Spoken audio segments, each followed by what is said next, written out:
নমস্কার বন্ধুরা, কাকনের রান্নাঘরে তোমাদের সবাইকে স্বাগত। আজকে আমি নিয়ে এসেছি চিংড়ি মাছ আর সবজি দিয়ে একদমই হালকা পাতলা ঝোল।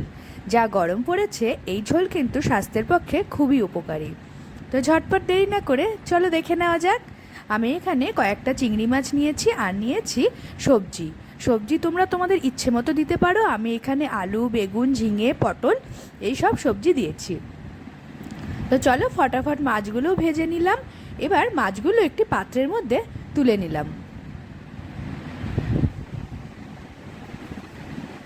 এরপর কড়াইয়ের মধ্যে কালো জিরা আর কাঁচা লঙ্কা ফোড়ন দেব। তেল দেখো, খুবই অল্প পরিমাণে তেল দিয়েছি। যারা ডায়েট করছো তাদের জন্য কিন্তু এই রেসিপিটি খুবই উপকারী। এবার লবণ হলুদ দিয়ে কড়াইটা ঢেকে দেব সবজিগুলো সেদ্ধ হওয়ার জন্য।